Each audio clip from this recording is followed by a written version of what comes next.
तमाम तारीफ़ें उस क्रिएटर के लिए जिसने इस यूनिवर्स को एक मकसद के तहत पैदा किया है। रिस्पेक्टेड जनाब जावेद अख्तर साहब, मिस्टर सौरभ द्विवेदी और respected audience, thank you all for being here today.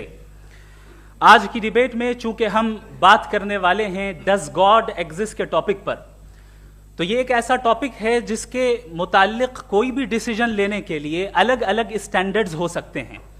लिहाजा डिबेट के शुरू में ये ज़रूरी है कि हम ये जान लें कि आज के इस टॉपिक में कौन सा स्टैंडर्ड सही होगा और कौन सा गलत होगा। सबसे पहला स्टैंडर्ड जिसे मैं समझता हूं कि हमारे रिस्पेक्टेड जनाब जावेद अख्तर साहब बड़ी तेजी के साथ उसकी तरफ लपकेंगे, वो है साइंस। जबकि साइंस दर हकीकत खुदा के एग्जिस्टेंस को डायरेक्टली साबित करने या उसके एग्जिस्टेंस को डिनाई करने के लिए स्टैंडर्ड नहीं बन सकती। और उसकी वजह क्या है, ये मैं नहीं कह रहा, ये वो लोग कह रहे हैं जो साइंस के एक्सपर्ट्स हैं। नेशनल एकेडमी ऑफ साइंस कहती है science doesn't have the processes to prove और disprove the existence of God. Why? क्योंकि साइंस का ताल्लुक एम्पेरिकल एविडेंस से है और एम्पेरिकल एविडेंसेस का ताल्लुक हमारे नेचुरल और फिजिकल वर्ल्ड से है, जबकि गॉड नॉन फिजिकल और सुपर नेचुरल रियलिटी है। लिहाजा नॉन फिजिकल रियलिटी को आप उस टूल के साथ नहीं चेक कर सकते जिसका काम फिजिकल रियलिटी को तलाश करना है। लिहाजा आज इस डिबेट में गॉड की एग्जिस्टेंस को साबित करने या उसे डिनाई करने में साइंटिफिक एविडेंस को एक्सेप्ट नहीं किया जाएगा। दूसरा स्टैंडर्ड हो सकता है रेविलेशन, कि रेविलेशन के जरिए हम यह साबित करें कि गॉड एग्जिस्ट करता है या नहीं। लेकिन यह स्टैंडर्ड भी आज इररेलेवेंट है। क्यों? क्योंकि रेविलेशन मेरे नजदीक सोर्स ऑफ नॉलेज है, वैलिड सोर्स ऑफ नॉलेज है, लेकिन हमारे जावेद अख्तर साहब के नजदीक ये वैलिड सोर्स ऑफ नॉलेज नहीं है। लिहाजा आज की डिबेट में मैं एक भी एविडेंस किसी भी मजहबी स्क्रिप्चर से नहीं दूंगा ताकि जावेद अख्तर साहब के लिए वो अनएक्सेप्टेबल ना हो।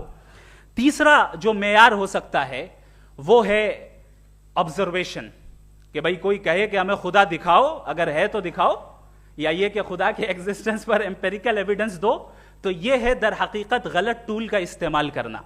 ये ऐसा ही है कि जावेद साहब मुझसे ये मुतालबा करें कि मुफ्ती साहब आप मेटल डिटेक्टर के जरिए प्लास्टिक डिटेक्ट करके दिखाएं।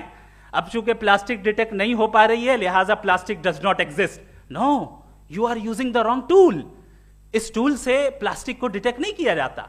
लिहाजा मैं समझता हूं कि गॉड के एग्जिस्टेंस पर एम्पेरिकल एविडेंस का मुतालबा करना एक बचकाना मुतालबा है और हमारे रिस्पेक्टेड जनाब जावेद अख्तर साहब इस स्टेज से अब बहुत आगे निकल चुके हैं। अब बचता है एक ही स्टैंडर्ड, और वो स्टैंडर्ड है अक्ल, लॉजिक, रीजनिंग। और यही वो स्टैंडर्ड है जिसके तहत गॉड की एग्जिस्टेंस को साबित किया जाएगा या गॉड की एग्जिस्टेंस को डिनाई किया जाएगा। लेकिन चूंकि ये बहुत इंपॉर्टेंट और सेंसिटिव टॉपिक है, इसलिए लॉजिकल आर्ग्यूमेंट भी ऐसा होना चाहिए जो डेफिनेटिव हो, इनडेफिनेटिव ना हो, जो 2 और 2 4 की तरह बिल्कुल वाजे हो, जिसे लॉजिकली रिजेक्ट करना पॉसिबल नहीं हो। फॉर एग्जाम्पल हम कहें हमारे रिस्पेक्टेड मिस्टर सौरभ साहब ये एक इंसान है और तमाम इंसान कॉन्शियस बीइंग है, लिहाजा नतीजा क्या निकला, हमारे सौरभ साहब भी कॉन्शियस बीइंग है। क्या ये इनडेफिनेट आर्ग्यूमेंट है या डेफिनेट आर्ग्यूमेंट है? ये डेफिनेट आर्ग्यूमेंट है। ये 2 और 2 की तरह वाजे है, इसमें किसी तरह जो है लॉजिकली इसको रिजेक्ट नहीं किया जा सकता। तो अगर आज हमारे जावेद अख्तर साहब ऐसी कोई अकली दलील और लॉजिकल एविडेंस दें खुदा के ना होने पर जो डेफिनेट भी हो, तो मैं ये ऐलान करता हूं कि यकीनन मैं उस एविडेंस को कबूल करूंगा और उस पर गौर करूंगा। लेकिन साथ में यह भी ऐलान कर देता हूं प्रेडिक्शन के तौर पर कि ऐसा कोई डेफिनेट आर्ग्यूमेंट कोई नहीं पेश कर सकता। दलील हम देंगे और डेफिनेटिव दलील देंगे, लॉजिकल दलील देंगे, ऐसी दलील देंगे जो एंटायर एथिस्टिक वर्ल्ड उसे रेफ्यूट नहीं कर सकती। चलें अब हम एक एग्जाम्पल सोचते हैं, एक सिनेरियो, सिंपल सिनेरियो, तमाम ऑडियंस से गुजारिश है, हम और आप एक आइसोलेटेड आइलैंड पर हैं, ऐसा आइलैंड जहां पे हमसे पहले कोई कभी नहीं गया। चलते चलते आपके सामने अचानक आपने देखा एक पिंक कलर की बॉल पड़ी हुई है, सबसे पहला सवाल आपके जहन में क्या आएगा कि ये बॉल यहां क्यों आई, कैसे आई, ये पिंक कलर की ही क्यों है, कोई और कलर भी हो सकता था, ये इसी शेप में क्यों है, कोई और शेप भी हो सकता था। नेचुरली आप इस तरफ पहुंचेंगे कि कोई ना कोई है जिसने इन स्पेसिफिक प्रॉपर्टीज के साथ इस बॉल को बनाया है और यहां पे रखा है। चूंकि आप जानते हैं कि ये जो बॉल है इसका एग्जिस्ट करना जरूरी नहीं है, ये एग्जिस्ट कर भी सकती थी, नहीं भी कर सकती थी, और एग्जिस्ट करना ही था तो किसी और फॉर्म में करती, किसी और कलर में करती। अब आप इस बॉल को एक्सपैंड करते चले जाएं, एक्सपैंड करते चले जाएं, एक्सपैंड करते चले जाएं, यहां तक कि ये बॉल यूनिवर्स के साइज की हो जाए। बताइए कि क्या साइज के बढ़ जाने से सवाल बदल जाएगा? हरगिज नहीं बदलेगा। अभी भी सवाल रहेगा, ये यूनिवर्स कहां से आया, इन स्पेसिफिक प्रॉपर्टीज के साथ कहां से आया, क्यों आया, किसने बनाया, यह सवाल उस वक्त भी वैलिड रहेगा।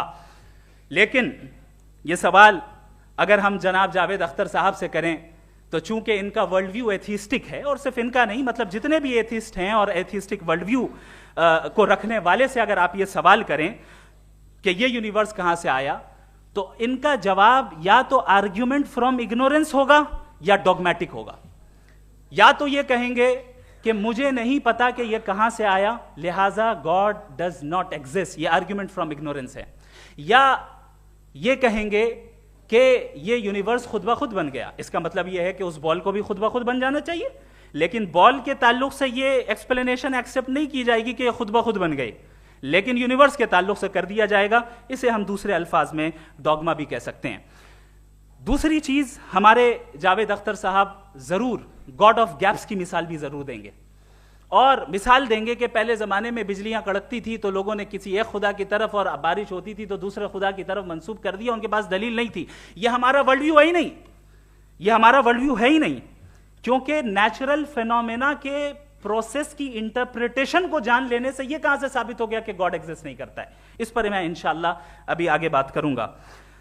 आप हजरात ये भी देखेंगे, और मैं ये एक्सपेक्ट करता हूं कि हमारे रिस्पेक्टेड जनाब जावेद अख्तर साहब जरूर इमोशनल आर्ग्यूमेंट्स भी देंगे, जो कि एक लॉजिकल फेलेसी है जब बात आती है ट्रुथ को डिसाइड करने में। क्यों? मिसाल के तौर पर वो कहेंगे कि अगर गॉड है तो ईविल क्यों एग्जिस्ट करता है, जबकि मैं कहता हूं ईविल का एग्जिस्ट करना गॉड के एग्जिस्ट करने की दलील है, उसके खिलाफ नहीं है। चूंकि अगर गॉड है तो हम सब उसके सामने अकाउंटेबल हैं, और अगर हम अकाउंटेबल हैं तो अकाउंटेबिलिटी के लिए ईविल का मौजूद होना जरूरी है, उसके बगैर हम अकाउंटेबल नहीं हो सकते। और अगर हम अकाउंटेबल नहीं हैं तो हम जनाब जावेद अख्तर साहब से पूछेंगे कि आप बताएं कि फिर सफरिंग इस दुनिया में क्यों है? अगर खुदा नहीं है तो सफरिंग क्यों है? और उन लोगों के जज्बे का क्या जिनके अंदर सफरिंग के बाद इंतकाम लेने का जज्बा पाया जाता है और वो इस दुनिया से ऐसे ही चले गए, क्या उनकी सारी तकलीफें बेकार चली जाएंगी? अब आ जाएं उसी एग्जाम्पल की तरफ कि बॉल, मुझसे अगर कोई पूछे इस बॉल को किसने बनाया और या इस एक्सपेंडेड बॉल को किसने बनाया, मैं कहूंगा कि चूंकि ये यूनिवर्स और इस यूनिवर्स की तमाम चीजें कॉन्टिंजेंट हैं। कॉन्टिंजेंट होने का मतलब ये होता है कि जो अपने एग्जिस्टेंस पे किसी के ऊपर डिपेंड करती हो, तो जाहिर है ये यूनिवर्स कॉन्टिंजेंट है। और अगर कोई चीज कॉन्टिंजेंट नहीं है तो मैं रिक्वेस्ट करूंगा कि मुझे दिखा दें कि कौन सी चीज यूनिवर्स में कॉन्टिंजेंट नहीं है, हम भी जरा गौर कर लें और हम भी देख लें। और जब कॉन्टिंजेंट चीजें मौजूद हैं तो फिलोसोफर्स की इस्तिलाह के मुताबिक, हम उस टर्मिनोलॉजी के मुताबिक हम उस जगह तक पहुंचते हैं और उस हस्ती तक पहुंचते हैं जिसे नेसेसरी बीइंग कहा जाता है, कि ये वो नेसेसरी बीइंग है जिसका मौजूद ना होना नामुमकिन हो। क्योंकि अगर ये मौजूद ना हो तो सारी चीजें एग्जिस्टेंस में आएंगी ही नहीं, और ये सारी कॉन्टिंजेंट चीजें उसी के ऊपर डिपेंड करती हैं। अब अगर आप ये सवाल करते हैं कि फिर उस हस्ती को किसने बनाया, फिर उसका कॉज क्या है, फिर उसका कॉज क्या है, फिर उसका कॉज क्या है, और एंडलेसली चले जाएं, इसे हम कहते हैं इन्फिनिट रिग्रेस ऑफ कॉजेज, जो कि लॉजिकल फेलेसी है। कॉन्सेप्चुअली इन्फिनिटी पॉसिबल है। मिसाल के तौर पे न्यूमेरिकल्स 1 2 3 गिनते चले जाएं, इन्फिनिट नंबर्स हैं। मैं कॉन्सेप्चुअली बात नहीं कर रहा, प्रैक्टिकली रियलिटी में साबित करके दिखाएं कि infinite regress of causes possible हैं या नहीं। अगर पॉसिबल हैं तो हम मान लेंगे, मिसाल दे दें, और पॉसिबल नहीं है तो एक ही ऑप्शन बचता है जिसे हम कहते हैं नेसेसरी बीइंग। ऐसी नेसेसरी बीइंग जो इंडिपेंडेंट है, क्योंकि अगर वो डिपेंडेंट हुई तो वो नेसेसरी नहीं रहेगी। ऐसी इंडिपेंडेंट बीइंग जो इटर्नल है, अगर वो इटर्नल नहीं होगी, उसकी बिगिनिंग होगी तो वो खुद कॉन्टिंजेंट है। ऐसी बीइंग जो पावरफुल है, क्योंकि कॉन्टिंजेंट को एक्चुअलाइज करने के लिए पावर चाहिए। ऐसी बीइंग जो इंटेलिजेंट है और नॉलेजेबल है, क्योंकि ये यूनिवर्स स्पेसिफिक फॉर्म और स्पेसिफिक लॉज ऑफ नेचर के तहत प्रिसाइजली चल रहा है। Thank you. थैंक यू मुफ्ती साहब। मैं इन दलीलों के बाद जावेद अख्तर साहब से गुजारिश करूंगा, आप बैठ के बोलना चाहेंगे या बाहर? जी।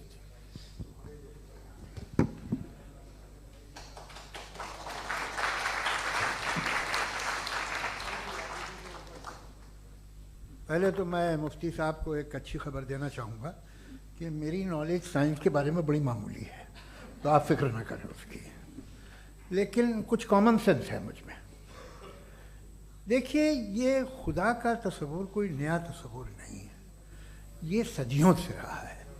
ये कुछ रिलीजन 3000 साल पुराने होंगे, 4000 साल पुराने होंगे, लेकिन इंसान कोई 10,000 12,000 साल से एग्जिस्ट करता है होमोसेपियन की शक्ल में, और हमेशा कुछ ना कुछ मज़हब रहे। ये मज़हब जाहिलों के नहीं थे, ये मज़हब एक ऐसी ग्रीक सोसाइटी के थे जहाँ बड़े बड़े फिलोसफर्स पैदा हुए। ये मज़हब इजिप्शियंस के थे जिन्होंने पिरामिड्स बनाए थे। ये रोमन्स के थे कि जिनका आर्किटेक्चर और सेनेट यानी पहली बुनियाद डेमोक्रेसी की लिमिटेड थी, मगर डेमोक्रेसी थी, ये उन लोगों ने किए थे। तो इनका जो जुपिटर था, रा था, ज़्यूस था, उन्हें उस पर इतना ही एतमाद था जितना आज किसी मजहबी आदमी को अपने खुदा पे होगा। क्रिश्चियनिटी आने से पहले यूरोप में एक मज़हब था, जर्मेनिक रिलीजन। उसका एक खुदा था, उसकी एक बीवी थी, उसके 2 बेटे थे, एक बेटी थी। फिर जर्मनी में जब यूरोप में क्रिश्चियनिटी आई तो वो खुदा, उसकी बीवी और पूरे ख़ानदान चला गया। तो हमने, अगर हम हिस्ट्री देखें तो खुदा जो हैं वो ज़्यादातर फ़नी हैं, वो हमेशा रहे नहीं। और वो जो लोग इन्हें मानते थे उनको आप कहें वो तो जाहिल थे, उन्हें तो कुछ पता ही नहीं था, ऐसा नहीं है। वो अपने वक्त में बड़े काबिल लोग थे और अपने वक्त में उन्होंने बड़े बड़े काम किए हैं, फिलोसफर्स थे, साइंटिस्ट थे, लेकिन उनका मज़हब कहाँ गया, उनके खुदा कहाँ गए? आज जो खुदा हैं दुनिया में लोग उन्हें मानते हैं। आपको क्या मालूम कि कितने बरसों के बाद क्या होने वाला है? हम यूरोप में देखते हैं तो चर्च खाली हैं। तो वक्त के साथ चीज़ें बदलती हैं। जहाँ तक इसका ताल्लुक़ है मज़हबों का, हर मज़हब आपसे एक चीज़ मांगता है, फेथ। ये फेथ क्या चीज़ होती है? What is the difference between faith and belief? ये तो बहुत ही अहमखाना बात होगी कि कोई आदमी कहे साहब अगर खुदा है तो मुझे दिखाइए। ये तो जाहिलाना बात हुई। मैंने तो नॉर्थ पोल नहीं देखा है, मगर मैं मानता हूँ कि नॉर्थ पोल है। मैं क्यों मानता हूँ? इसलिए कि अगर ये दुनिया राउंड है तो उसका कोई टॉप होगा। कुछ लोग हैं जो वहाँ गए भी हैं, कॉमन सेंस कहता है कि ऐसा होगा, सबूत है, गवाह है, रीज़न है। तो ये मेरा फेथ नहीं है। तो फेथ में और बिलीफ में डिफरेंस क्या है? जो मजहब मांगता है आपसे, हर मजहब फेथ मांगता है। फेथ का मतलब ये है कि ना कोई गवाह हो, ना कोई सबूत हो, ना कोई रैशनल हो, ना कोई लॉजिक हो, ना कोई प्रूफ हो, मगर तुम एक बात को मानो। ये है फेथ। वरना बिलीफ होता। अगर इसमें कुछ भी सबूत होते, गवाह होते, तो फिर इसे आप बिलीफ कहते। जैसे मेरा बिलीफ है कि नॉर्थ पोल है, मेरा फेथ थोड़ी है। फेथ इन तमाम शर्तों को रद्द करता है। तो फिर स्टुपिडिटी क्या है? अगर मैं एक बात ऐसी मानूं जिसकी ना कोई लॉजिक है, ना कोई रैशनल है, ना कोई प्रूफ है, ना कोई गवाह है, ना कोई सबूत है, और मैं उसे मानूं, तो ये स्टुपिडिटी हुई।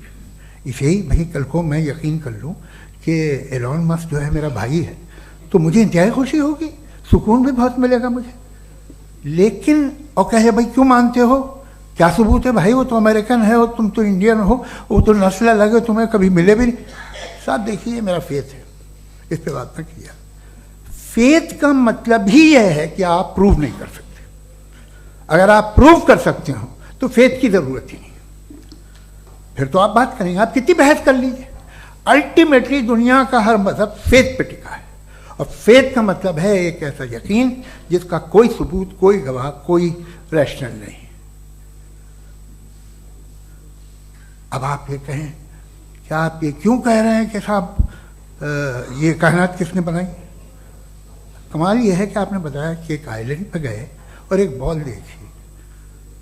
आपने ये नहीं कहा कि आइलैंड किसने बनाया, आपको सिर्फ बॉल पे हैरत हुई। हमने आइलैंड पे हमने हैरत नहीं की, होते हैं आइलैंड। इसी तरह ये आइलैंड है, सितारे, ये गैलेक्सीज, ये सब आइलैंड हैं, खला में। हम उन्हें टेकन फॉर ग्रांटेड लेते हैं, हम पूछते नहीं किसने बनाए। आपने जजीरे के बारे में भी नहीं पूछा है। मेरी पैदाइश कैसे हुई? क्या मैं प्लान्ड पैदा हुआ था? I was plan to be born, या एक लकी स्पर्म था जो किसी एक से चिपक गया? मेरी पैदाइश रैंडम। और इंसाफ जिसे आप कहते हैं, इंसाफ का तो नेचर से कोई वास्ता ही नहीं। जो आप कहते हैं कि एक दिन इंसाफ मिलेगा, इंसाफ is a human concept, nature में कोई इंसाफ नहीं। अगर शेर हिरन को खा जाता है तो उसे कोई सजा नहीं मिलती। अगर एक आंधी आती है और हरे भरे पेड़ों को उखाड़ के फेंक देती है तो आंधियों की जेल नहीं होती है। नेचर में इंसाफ नहीं, इसलिए मुझे नेचर को इंसाफ की जरूरत भी नहीं। नेचर तमाम एक है। अब हम कहें कि साहब ये देखिए जो मैंने खाना खाया था, ये मेरी आंख तो नहीं यूं कर दिया उसे, तो इसे सजा मिलनी नहीं, वो सिस्टम है, ऐसे ही चल रहा है। नेचर बगैर इंसाफ के है। इंसाफ इज अ ह्यूमन कॉन्सेप्ट। तो जो आपसे कहता है कि मैं तुम्हें इंसाफ दूंगा, वो इंसानी जहन की पैदावार है। ये नेचुरल है ही नहीं, ये आसमानी है ही नहीं। नेचर का तसव्वुर, इंसाफ का तसव्वुर। भाई आप साथ मिलते हैं, अब आप लेफ्ट हैंड ड्राइव कर लें, ये क्या है? तमाम सच, तमाम नेकी, तमाम शराफत लेफ्ट हैंड ड्राइव है। वरना क्या होगा, या तो आप क्रॉस कर देंगे, आपका एक्सीडेंट हो जाएगा, या आप किसी को मार देंगे, या ट्रैफिक जैम हो जाएगा। झूठ, बेईमानी, रिश्वतखोरी, ये तमाम जो है driving on the wrong side है। इसके ऊपर कुछ नहीं। ये तो हमने बनाया, जैसे हमने लेफ्ट हैंड ड्राइव बनाई है। ये कॉन्सेप्ट ऑफ इंसाफ जो है ये हमारा है, इसका नेचर से कोई वास्ता नहीं। शेर खा जाता है हिरन को, उसे जेल होती है क्या? कुछ भी नहीं, है ही नहीं।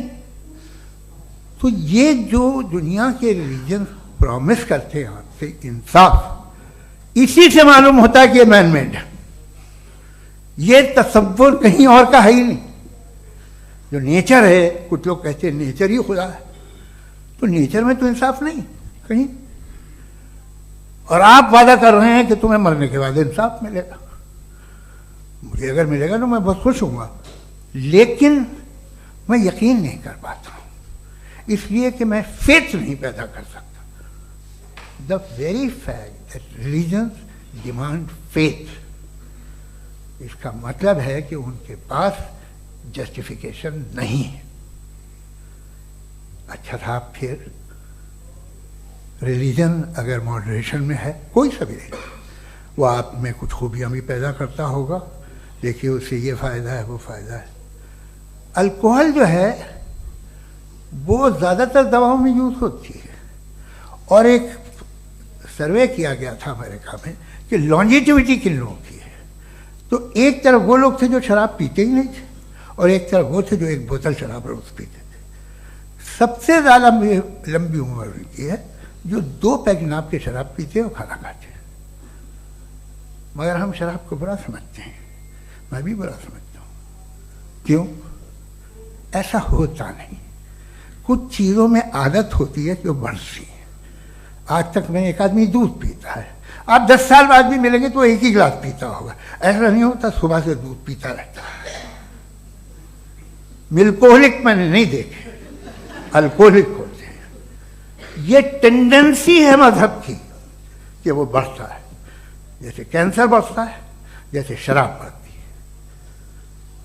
कुछ लोग होंगे जो उसे सही तरह से यूज़ करते हैं। मुझे यकीन है कि हमारे मुफ्ती साहब भी उनमें से एक हैं, इनसे बहुत खुशी हुई मुझे इनसे मिलकर। लेकिन कितने लोग हैं कि आज आप देखते हैं दुनिया में जो तबाहियाँ हैं, इनमें कितना हाथ है उन लोगों का जो बिलीवर कहते था मजहब ये नहीं कहता, ना कहता होगा, मगर जब ये मजहब पीते हैं तो ऐसे बिहेव करते हैं। थोड़ा सा अगर हो तो शायद बहुत अच्छी बात, लेकिन शराब थोड़ी सी नहीं रहती, उसमें टेंडेंसी है पहले। थोड़ा सा अगर 2-3 कैंसर के सेल हो ना बॉडी में तो आदमी सिम रहेगा, लेकिन वो 2-3 सेल नहीं रहते, वो मल्टीप्लाई होते हैं। जावेद साहब टाइम पूरा हो गया। टाइम हो गया, तो बस बात खत्म हो गई। अच्छा, मुझे कुछ और कहने को था भी नहीं। जी, मैं पहले जवाबी दौर के लिए इनवाइट कर रहा हूं मुफ्ती साहब को। Your rebuttal round 1, you have 7 minutes.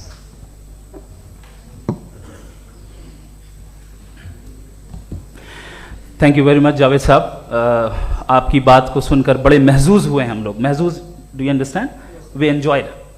Okay, अब थोड़ा सा लॉजिकली उसको हम लोग देखते हैं। दरअसल हम लोगों ने कल गुजारिश की थी मुफ्ती साहब से भी, जावेद साहब से भी, कि हिंदुस्तानी ज़बान आम फहम सबको समझ में आ जाए, और जहां कहीं आप मुश्किल शब्द इस्तेमाल करें वहां बताते भी चलें। Thank you. तो सबसे पहले हमारे रिस्पेक्टेड जावेद साहब ने हवाला दिया कि खुदा फानी है। कितने मजहब आगे चले गए, किसी ने जुपिटर को खुदा माना, किसी ने किसी को माना। मैं कहता हूं जिसने कॉन्टिंजेंट चीज को खुदा माना, गलत माना, वो खुदा ही नहीं, वो खुदा ही नहीं है।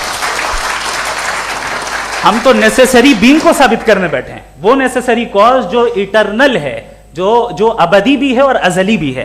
हम किसी और को साबित करने नहीं बैठे। दूसरी चीज उन्होंने कहा कि फेथ एंड बिलीफ, ये एक ऐसी डेफिनेशन है फेथ की जो इन्होंने पहली मर्तबा पेश की है, या माफ कीजिएगा, इन्होंने पहली मर्तबा पेश नहीं की है, रिचर्ड डॉकिंस ने पहली मर्तबा पेश की है। मुझे मालूम है ये सोर्स कहां से है।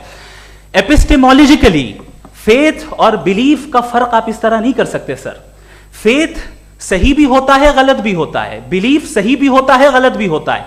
जो लॉजिक, रीजन और एविडेंस से बैक्ड होगा वो फेथ सही होगा। और आप जिस फेथ की बात कर रहे हैं कि इलॉजिकल है और उसके पीछे नहीं है, तो we are on the same page.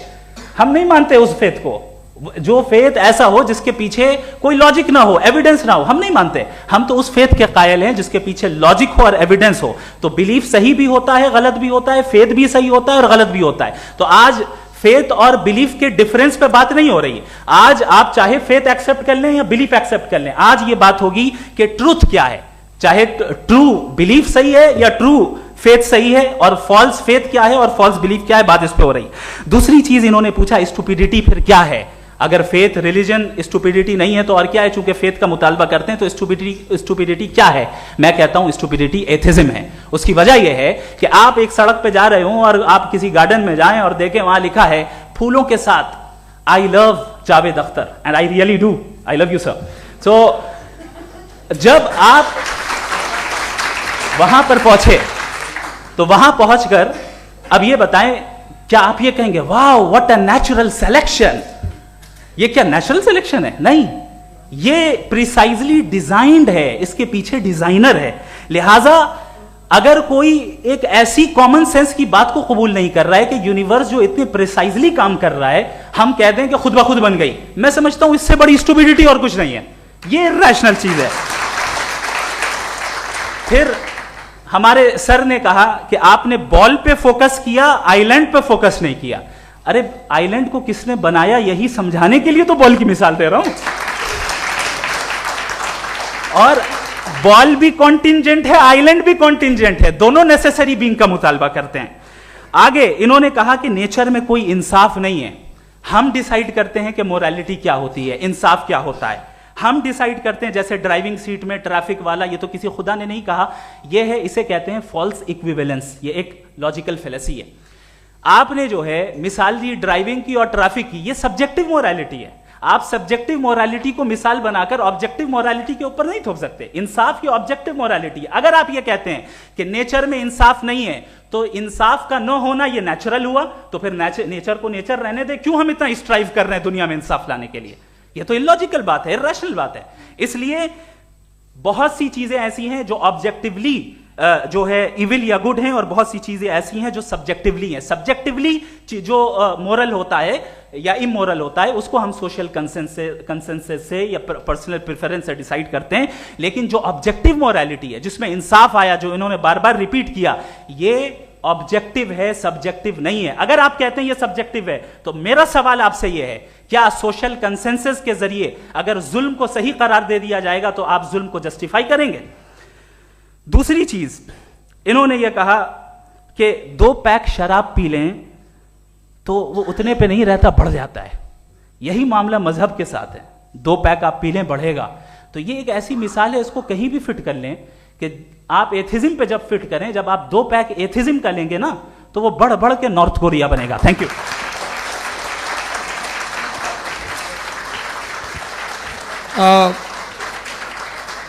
First round की रिबटल के लिए मैं जावेद साहब को इनवाइट कर रहा हूं। आपके पास 7 मिनट का वक्त है, रीसेट कर दीजिएगा प्लीज। मुझे इस बात की खुशी है कि मुफ्ती साहब ने भी मान लिया कि नेचर में कोई इंसाफ नहीं है। तो कोई भी चीज़ जो इंसान ने नहीं बनाई है उसमें इंसाफ नहीं होता है। एक बात मैं आपसे अर्ज़ करूँ, ज़रा पता लगा लीजिएगा, ये जो आप बाग में जाते हैं बेहद खूबसूरत फूल देखते हैं ना, इनमें से कोई नेचुरल नहीं है। ये सारे फूल क्रॉस करके बनाए गए हैं। जो जंगल में फूल होते हैं नहायत मामूली होते हैं, ये फूल इंसानों ने बनाए हैं। जो आप बाग में देख के वाह वाह कहते हैं, ये इंसानों के बनाए हुए हैं। डिफरेंट फूलों को क्रॉस करके, डेवलप करके, फिर क्रॉस करके इस तरह से बनाए गए। नेचुरल फ्लावर नहीं। किसी जंगल वीरान में जाके आप गुलाब के फूल नहीं देखेंगे। ये सब बनाए हुए इंसान ने, बहुत से काम इंसान ने किए हैं। बाकी है कि आपने मेरी एक बात का जवाब नहीं दिया, जिससे मुझे शिकायत है कि फेथ क्या है और आप फेथ मांगते क्यों हैं मुझसे?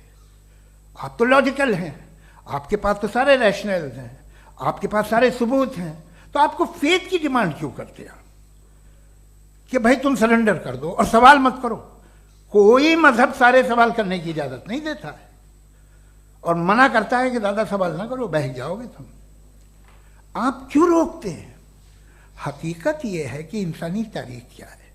इंसानी तारीख ये है कि दुनिया में 2 तरह के लोग हुए हैं। एक वो जिन्होंने अपनी लाइल्मी की परस्तिश की है, दूसरे वो जिन्होंने अपनी इग्नोरेंस या लाइल्मी से झगड़ा किया है और मालूम किया है कि क्या है। ये जो आप कह रहे हैं, आज आप हैरान हैं कि भाई ये यूनिवर्स कैसे बनी। लोग हैरान थे कि सूरज डूबता है तो इधर से कैसे निकलता है। और आप एक कदम जाके हमेशा का मानने को तैयार है, एक कदम पीछे ही मान जाइए। भाई आप इसके बाद जाते हो, कहते सवाल ना करना कि ये कहाँ से आया, ये पावर तो हमेशा से हमेशा रहेगी। तो आप यूनिवर्स के बारे में मानने में क्या तकलीफ है? एक कदम पहले रुक जाइए। ये हमेशा से थी या नहीं थी, हमें मालूम नहीं है। और ये कहना कि हमें मालूम नहीं है, कमाल ये है कि दुनिया के सारे मजहब सब जानते हैं ये दुनिया कैसे बनी थी, कैसे मिटेगी, मरने के बाद क्या होगा, इनको सब इल्म है। इनको किसी को डायनासोर होते थे पहले ये नहीं पता था, किसी को नहीं पता। किसी भी दुनिया की मजहबी किताब में डायनासोर का जिक्र नहीं है। लेकिन बाकी सब बातें, how to make universe in 4 easy lessons and बाकी सब पता है। जिसको सब पता है वो गड़बड़ है। हम में ये इंकिसार, ये ह्यूमिलिटी होनी चाहिए कि हम ये कहें कि हमें ये बहुत सारी बातें नहीं मालूम, लेकिन हम उनकी परस्तिश न करना, अपनी लाइल्मी को की परस्तिश न करें, हम उसे पता लगाने की कोशिश करें। जिस दुनिया में आप बैठे हैं सर, ये हॉल जो है, ये इलेक्ट्रिसिटी जो है, ये माइक जो है, जिस हवाई जहाज से आप आए थे, वो जिस कार से आप यहाँ आए हैं, ये सब उन लोगों की बनाई हुई है जिन्होंने सवाल किए थे। ये दुनिया जिसमें आप आज आराम से हैं, ये उन लोगों की बनाई है कि जिन्होंने सवाल किए थे। और हर स्टेज पे इन सवालों को मकरूह कहा गया था, गलत कहा गया था। आप जरा तारीख पढ़िए, एक बड़ी दिलचस्प किताब है बर्ट्रैंड रसेल की, जिसमें उसने रिलीजन एंड साइंस कि कब से रिलीजन जो है साइंस के अगेंस्ट है। और हद तो यह है कि भाप के इंजन के खिलाफ थे, स्टीम इंजन के भी खिलाफ थे, और फतवे हुए उन पर, वेटिकन ने दिए। तो ये हमेशा, अभी जैसे ही ये राइट फिंगर आते हैं अमेरिका में पावर में, तो वो जो अपना ये क्या बोलते हैं उसे, सीड क्या बोलते हैं, सीड क्या जो, हाँ नहीं सीड जो होते हैं जिस पे जी नहीं भाई, वो जो ह्यूमन बॉडी के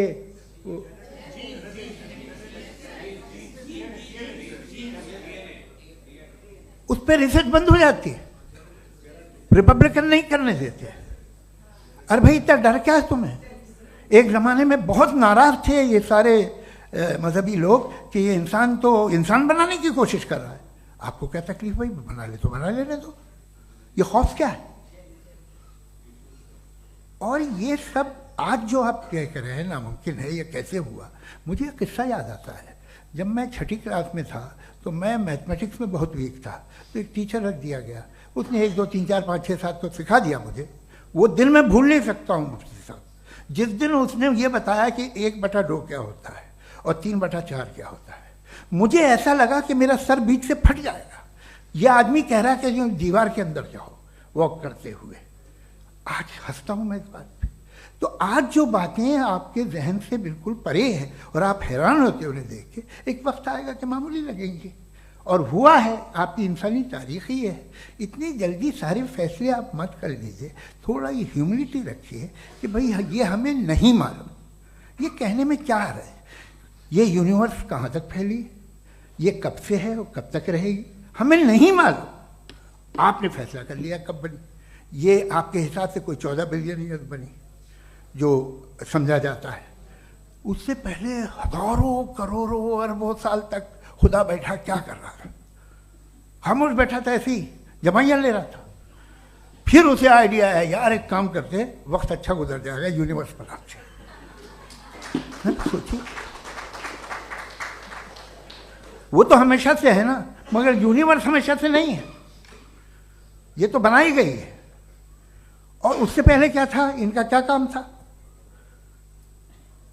कैसी बात है, ये बड़ा आसान है। जो बात हमें आज धीरे धीरे पता चली है, बरसों 2000 और 2500 साल पहले आपको किसी ने बता दिया कि क्या था, आप मान गए, और तब से वही मान रहे हैं जो 2500 साल पहले कहा गया था। सब कुछ बदल गया है, सॉल्व हो रही हैं चीज़ें। अभी साइंस बिल्कुल दावा नहीं करती, या कोई फिलोसफर ये दावा नहीं करता कि हमें सब मालूम, बल्कि वो कहता है कि हमें जितना मालूम होता है उससे ये मालूम होता है कि हमें कितना कम मालूम। तो हम अपनी जहालत से लड़ें, उसकी परस्तिश न करें। जी, टाइम है। Thank you so much.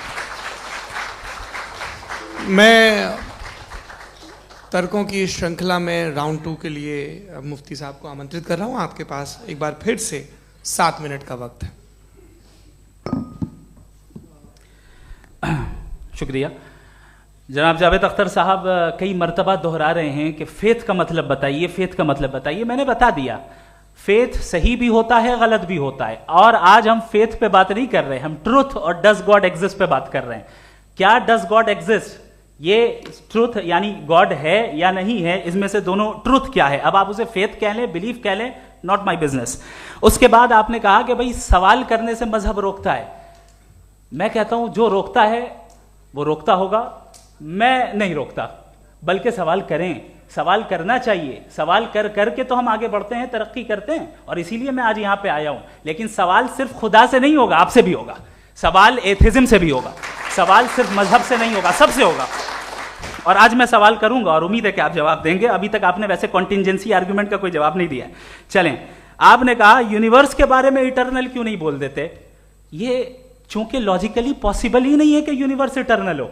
Universe एक कॉन्टिंजेंट चीज है जो टाइम एंड स्पेस के पाबंद है, टाइम एंड स्पेस से बाउंड है। जो टाइम एंड स्पेस से बाउंड होगा वो कॉन्टिंजेंट होगा, जो कॉन्टिंजेंट होगा वो उसकी बिगिनिंग हुई होगी, जिसकी बिगिनिंग हुई होगी वो इटर्नल नहीं हो सकता। ये तो कॉमन सी बात है। आपने कहा कि किसी मजहबी किताब में डायनासोर का जिक्र नहीं है। अफसोस कि आज तक किसी मैथमेटिक्स के किताब में मुझे डायनासोर का जिक्र नहीं मिला। तो इसका मतलब मैथमेटिक्स की किताब बेकार है? नहीं, उसका वो टॉपिक नहीं है। रेवलेशन का और मजहबी किताबों का टॉपिक ये नहीं है कि आपको आके बताए साइकिल कैसे बनाते हैं, या आकर ये बताएं कि जो है डायनासोर कब था। वो तो मोरालिटी सिखाने आया है, गॉड के बारे में बताने आया, नॉन फिजिकल रियलिटी की हकीकत को सिखाने के लिए आया। रिलीजियन साइंस को रोकता है? नहीं रोकता। अगर रोकता है तो गलत करता है। रिलीजियन साइंटिज्म को रोकता है, जिसमें हमारे जावेद साहब मुब्तला है। साइंस और साइंटिज्म में फर्क है। साइंटिज्म यह है कि आप समझें कि साइंस और साइंटिफिक मेथोडोलॉजी ये नॉलेज को हासिल करने का वाहिद सोर्स ऑफ नॉलेज है। यह है साइंटिज्म। हम इसे रिजेक्ट करते हैं। हम साइंस को तो तरक्की करते हैं, भाई आप हमारी पूरी तारीख कर लें, पढ़ लें तो आपको पता चल जाएगा। बहरहाल ये अलग टॉपिक है। उसके बाद इन्होंने एक लफ्ज कहा, वेटिकन ने फतवा दिया। वेटिकन का फतवे से कोई ताल्लुक नहीं है, दोनों कॉन्ट्राडिक्टरी अल्फाज हैं। उसके बाद उन्होंने कहा कि भाई हमें नहीं मालूम। अगर नहीं मालूम तो क्लियरली कह देना कि नहीं मालूम है, इसमें क्या हर्ज है? तो वही तो मैं कह रहा हूं ना कि आप कह दें कि नहीं मालूम, लेकिन क्लेम क्यों कर रहे हैं कि गॉड एग्जिस्ट नहीं कर रहा है? आप कह दें नहीं मालूम है, हो सकता है हो सकता ना हो, लेकिन आप क्लेम कर रहे हैं। The moment you say God does not exist, this is a claim, and now the burden of proof is upon you too, जैसे हमारे ऊपर है। और क्यों है मैं बताता हूं, क्यों है ये भी मैं बताता हूं। फिलोसॉफिकली जो क्लेम होता है ना, सिर्फ ये नहीं होता कि इंसान कहे पॉजिटिव क्लेम करे और नेगेटिव क्लेम करे तो बर्डन ऑफ प्रूफ नहीं है। आप मिसाल के तौर पे मैं कहूं कि फुला उस कमरे में कोई नहीं है, मैंने एक नॉलेज का क्लेम किया है। उस कमरे में कोई नहीं है, मैंने एक नॉलेज का क्लेम किया। या तो मैं कहूं मुझे नहीं पता, हो भी सकता है नहीं भी हो सकता है, this is not a claim. लेकिन जब मैं कह रहा हूं कि वहां कोई नहीं है, या मैं कह रहा हूं वहां कोई है, दोनों क्लेम है और दोनों के ऊपर बर्डन ऑफ प्रूफ है। हमारे ऊपर भी बर्डन ऑफ प्रूफ है, मैंने कंटिजेंसी आर्ग्यूमेंट दिया, इसे तोड़कर दिखाइए। आखिरी चीज, इन्होंने कहा कि खुदा दुनिया बनाने से पहले 150 साल पहले या करोड़ों साल पहले क्या कर रहा था। अरे हजरत, चलें बहरहाल मैं जवाब दे देता हूं। आप हमारे रिस्पेक्टेड पर्सनालिटी हैं, अगर आप नहीं होते तो मैं ऐसे एंटरटेन ही नहीं करता। टाइम, ये 100 साल पहले या 100 साल बाद, पहले बाद में अभी, ये वो अल्फाज हैं जिनका ताल्लुक टाइम से है। टाइम शुरू ही हुआ है यूनिवर्स की बिगिनिंग के बाद, तो उसके पहले खुदा क्या कर रहा था? सवाल इलॉजिकल है, ये फेलेसी है। यानी आप ये कह रहे हैं कि यूनिवर्स के बनने से पहले खुदा क्या कर रहा था? टाइम के बनने से पहले, पहले का ताल्लुक टाइम से, टाइम उस वक्त था ही नहीं, तो ये सवाल ही इनवैलिड है खुदा के ताल्लुक से। दूसरी चीज, आर्ग्यूमेंट ऑफ कंटिजेंसी जो मैंने आपके सामने पेश की है, आपने बार बार ये प्रूफ किया और ये कह रहे हैं कि गॉड ऑफ गैप्स। देखिए पहले नहीं मालूम था, साइंस ने कर दिया। सिंपल्स की मिसाल से मैं समझा देता हूं। जिस गैप्स की आप बात कर रहे हैं ना, साइंस उन गैप्स को जिन चीज के जरिए भी प्रूव करेगा वो कॉन्टिजेंट ही होगा, अब चाहे वो फोर्स हो, मैटर हो या एनर्जी हो। लिहाजा सवाल हमारा उस वक्त भी वैलिड होगा जब तक कि आप नेसेसरी बीइंग पे ना आ जाएं, और इन्फिनिट रिगरेस पॉसिबल नहीं है of causes in practical world, तो जाहिर है कहीं रुकना पड़ेगा, जहां रुकेंगे वही खुदा है।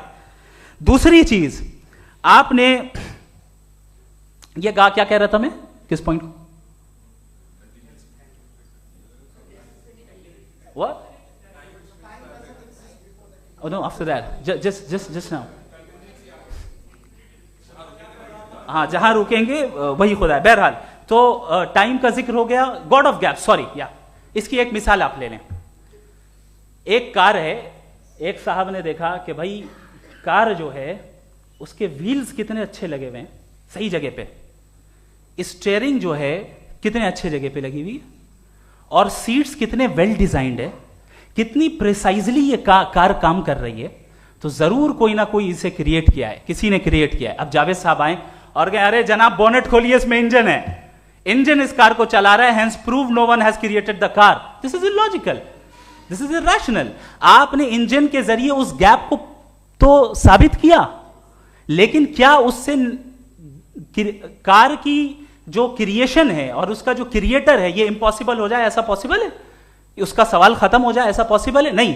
आपने गैप्स को फिल करके, कॉन्टिंजेंट चीजों से गैप्स को फिल करके हमारे ऑब्जर्वेशन को और ब्रॉड कर दिया। अब हमें और पता चल गया कि ये जो कार है इसका सिस्टम कितना ज्यादा कॉम्प्लेक्स है। पहले कम समझते थे, अब कॉम्प्लेक्सिटी और ज्यादा वाजे हो गई। अब हमें समझ में आ रहा है कि हमारी सर्टेनिटी और बढ़ गई कि जरूर इस कार को किसी ना किसी ने बनाया। यही मामला यूनिवर्स का है। साइंस हमेशा फिजिकल वर्ल्ड की चीजों को ही फिल करती जाएगी और फिजिकल चीजों से ही करती जाएगी, चूंकि एम्पेरिकल एविडेंस का ताल्लुक फिजिकल वर्ल्ड से है। आप साइंस के जरिए मेटाफिजिकल रियलिटी को कभी साबित नहीं कर सकते। ये रॉन्ग टूल का इस्तेमाल करना है। ये वही काम है कि आप मेटल डिटेक्टर से प्लास्टिक डिटेक्टर करने चलें, जो कि जाहिर है सही नहीं है। Thank you.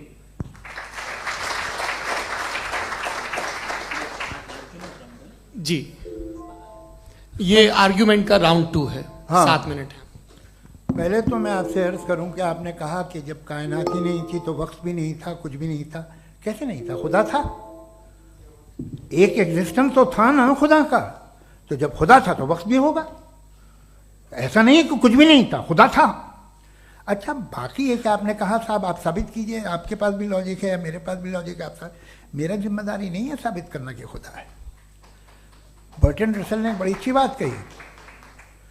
बर्टन रसल ने बड़ी अच्छी बात कही। मैं आपसे अगर ये दावा करूं कि एक चाय की केतली मरीख के चारों तरफ घूम रही है, मार्स के चारों तरफ, तो ये आपका काम नहीं है कि आप साबित करें कि कोई चाय की केतली नहीं है।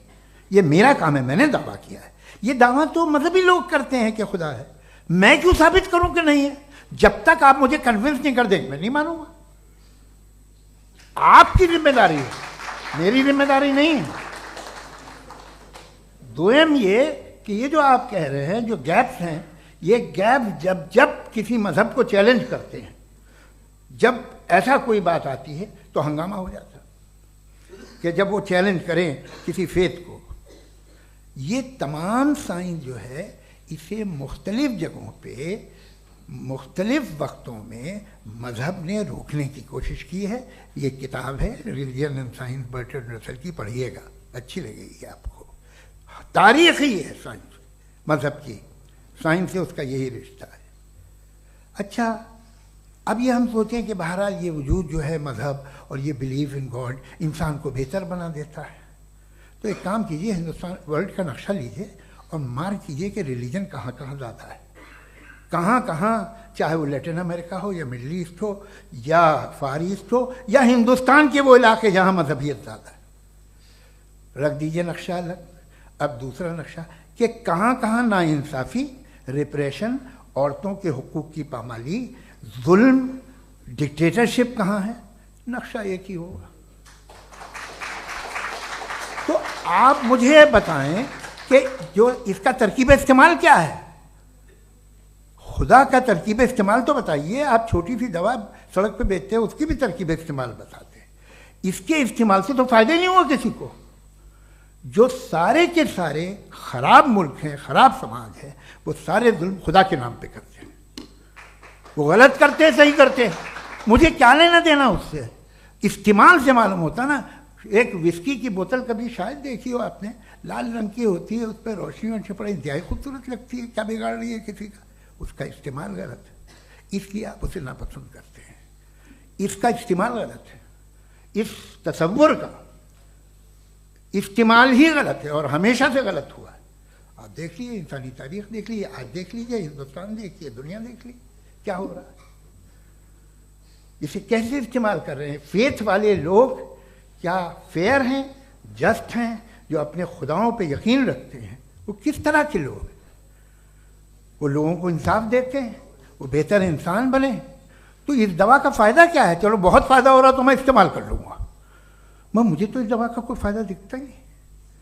मुझे तो ऐसा लगता, मैं एक और बात बताऊं, अगर कोई आदमी मजहबी है और अच्छा आदमी है तो मैं उसकी बहुत इज्जत करता हूँ, इसलिए कि मेरा ख्याल है मजहबी आदमी का अच्छा होना मुझसे अच्छा होने से ज़्यादा मुश्किल है।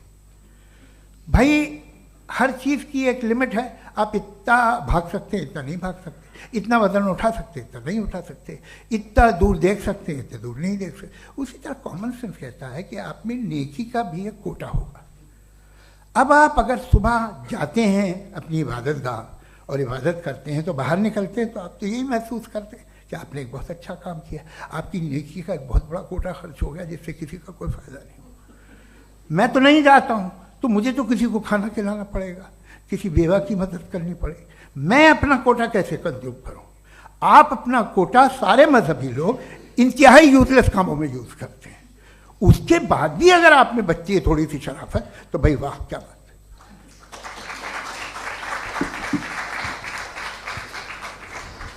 एक तो मुझे ये बात बहुत अच्छी लग रही है कि दोनों ही विद्वान समय को मानते हैं और बहुत समय से अपनी दलीलें और बाज दफा समय से पहले अपनी तकरीरें पूरी करके अपनी अपनी कुर्सी पर बैठ रहे हैं।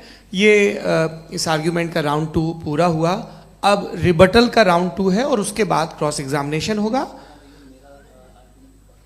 नहीं, आपका आर्ग्यूमेंट हो गया सर।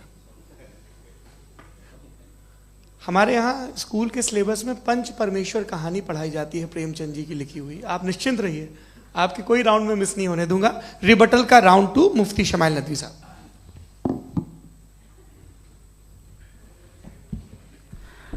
असल में जो हकीकी प्रॉब्लम है, असल प्रॉब्लम है, वो ये है कि जावेद साहब के पास कॉन्सेप्ट ऑफ गॉड क्लियर नहीं है। इन्होंने कहा कि कायनात से पहले खुदा तो था, तब भी तो टाइम होगा। ये टाइम कायनात का हिस्सा है। हम खुदा, उस खुदा को मानते हैं, नेसेसरी बीइंग का टाइमलेस होना जरूरी है, चूंकि वो टाइम का क्रिएटर है। जब उसने टाइम को क्रिएट किया तो वो खुद टाइम पे कैसे होगा? उसने जब स्पेस को क्रिएट किया तो खुद स्पेस में कैसे होगा? अगर वो टाइम एंड स्पेस को पहले से ही उसका पाबंद है तो फिर किस चीज को उसने क्रिएट किया? लिहाजा ये सवाल गलत है कि खुदा था तो टाइम होगा। बिल्कुल नहीं, टाइम के पाबंद हम हैं, खुदा नहीं है। हम फिजिकल वर्ल्ड से ताल्लुक रखते हैं, वो मेटाफिजिकल रियलिटी है। दूसरी चीज इन्होंने मिसाल दी कि चाय की केतली हवा में घूम रही होगी, और पता नहीं शायद वो बर्टन रसल का उन्होंने हवाला दिया। बहरहाल यही प्रॉब्लम है। प्रॉब्लम यही है कि हम चीजों के दरमियान डिफरेंशिएट नहीं कर पाते। ये जो आपने मिसाल दी ये इमेजिनेशन है, और मैं जो साबित कर रहा हूं वो लॉजिकल नेसेसिटी है। आप इमेजिन करने आए तो कुछ भी करें, जुपिटर में पिंक एलिफेंट होगा, यूनिकॉर्न होगा, करें, उससे कायनात पे क्या फर्क पड़ता है? उससे आप लॉजिकल नेसेसिटी साबित नहीं कर सकते। मैं तो उस प्राइम कॉज की बात कर रहा हूं, उस नेसेसरी बीइंग की बात कर रहा हूं जिसके बगैर इस कायनात का एग्जिस्टेंस मुमकिन नहीं है। दूसरी चीज, मजहब को साइंस चैलेंज करती है वगैरह वगैरह, ये हमारा टॉपिक ही नहीं है। मैं इस पे बात करूंगा तो फिर मेरा वक्त चला जाएगा। मजहब के ऊपर चूंकि हमारी डिस्कशन नहीं है, साइंस को मजहब और बिलखुसूस मैं और हमारा वर्ल्ड व्यू कम अज कम साइंस को पीछे नहीं करता है, साइंटिज्म की मजम्मत करता है। इसकी वजाहत मैंने पहले कर दी। दूसरी चीज इन्होंने कहा वर्ल्ड का नक्शा लीजिए, वर्ल्ड मैप लीजिए, 2 अलग अलग जगह की। हजरत, मैंने ये होमवर्क किया था और मैंने मिडिल ईस्ट का एक नक्शा लिया और यूरोप का एक नक्शा लिया। ये मजहबी इलाका और ये लिबरल और एथीस्ट इलाका। मुझे पता चला कि सबसे ज्यादा रेप केसेस जो हैं वहां पर है।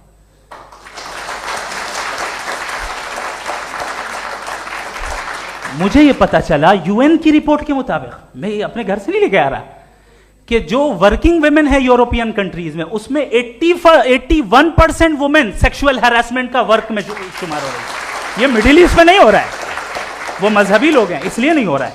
दूसरी चीज, आपने ये कहा कि मजहबी आदमी का अच्छा होना हमारे अच्छे होने से बहुत मुश्किल है, बहुत मुश्किल है। तो इसका मतलब यह है कि गॉड के अलावा आपके पास अच्छे और बुरे का कोई स्टैंडर्ड है। मैं चाहूंगा कि कन्वर्सेशनल स्टाइल वाली डिस्कशन और सेगमेंट पे इसी पे बात कर लेते हैं। Thank you very much.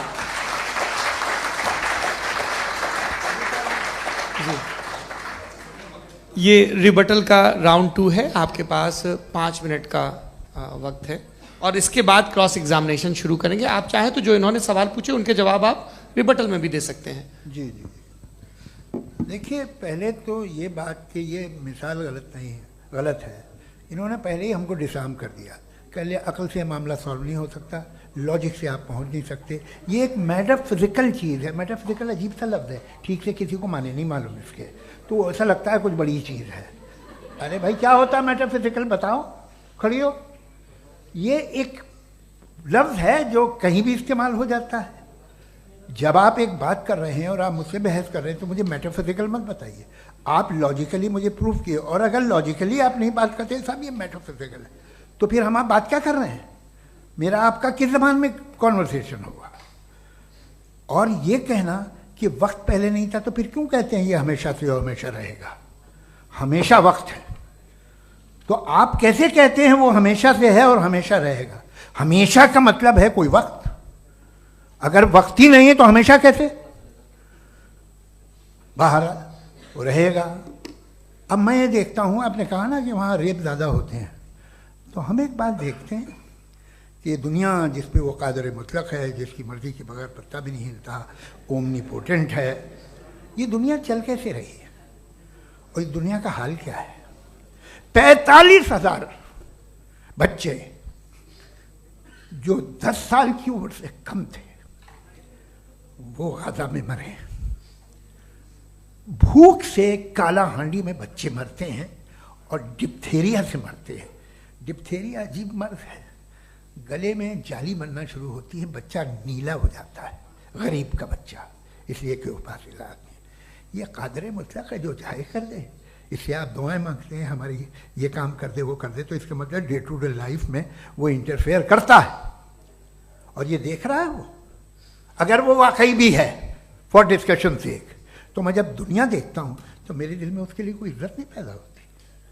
ये क्या कर रहे हो तुम पूरे ऑल पावरफुल हो, ओमनीपोटेंट हो, ओमनी प्रेजेंट हो, तुम तो वहां गाजा में रहे होगे ना, तुम हर जगह हो।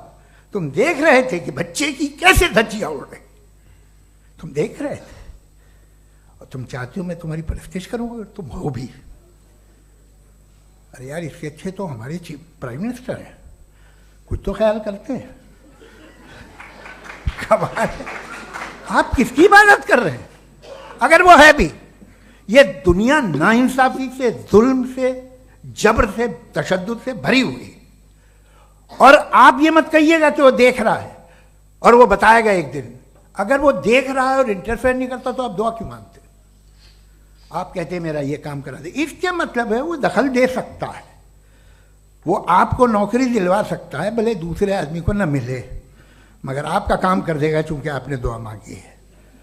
तो जब वो आपको नौकरी दिला सकता है, लड़की की शादी कर सकता है, बेटे को ग्रीन कार्ड दिलवा सकता है, तो कम से कम ये जो मर रहे हैं बच्चे, इनको रोक दे, कुछ तो करे। मुझे तो दुनिया में, इस दुनिया का कोई मालिक है, इसका ओमनीपोटेंट कोई रूलर है, और ये दुनिया ऐसी चल रही है। मैं तो चाहूंगा कि भाई ना हो, अगर हो तो बड़ी शर्मिंदगी की बात है। शुक्रिया।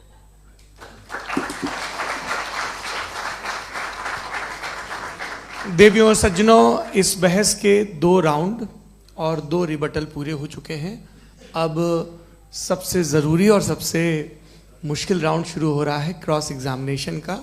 अब इन विद्वानों की सज्जनता की एक परख भी होगी और वक्त हमने 16 मिनट का तय किया है। पहला सवाल आप पूछना चाहेंगे? जी बिल्कुल। पहले बोले भी आपके आप माइक ले लीजिएगा हाथ में, ये नीचे से ऑन जी। मैं बोलता हूँ, ये डायस हटा सकते हैं क्या हम थोड़ा क्विकली? डायस पीछे कर दीजिए बस थोड़ा सा, है, ताकि ये जो दाएं बाएं लोग बैठे हैं, इसे हटा दीजिए। अब हम वहाँ तो जाने वाले नहीं, आराम से आराम से दोनों तरफ से हटा दीजिए।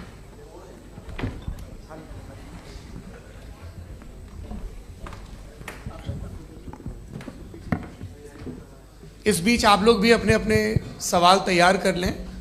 ये ध्यान रखेंगे कि मैं यहाँ से सवाल लूँगा, आप लोगों को अपना हाथ ऊपर करना है, अपना नाम बताना है और अधिकतम 3 वाक्यों में अपना सवाल पूरा करना है।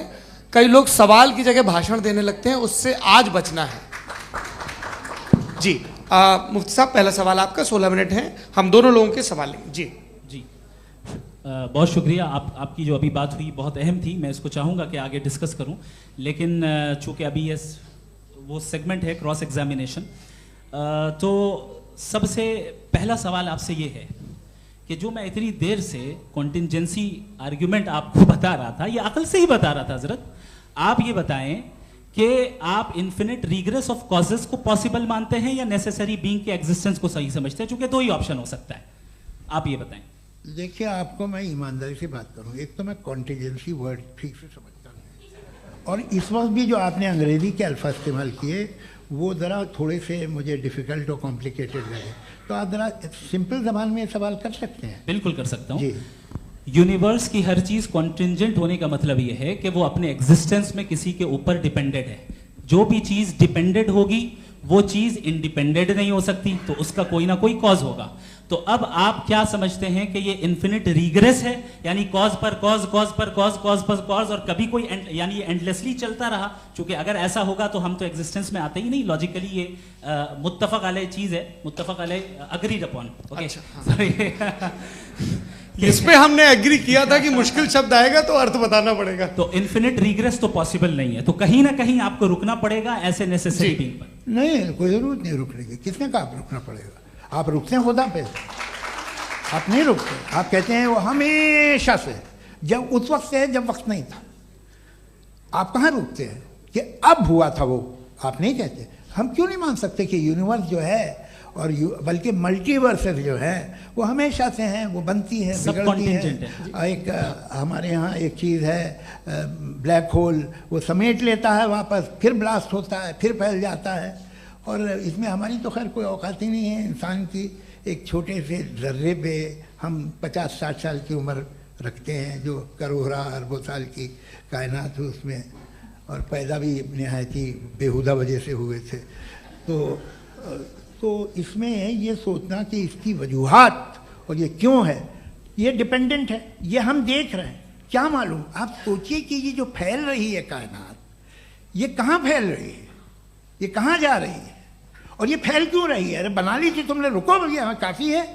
ये फैल क्यों रही है?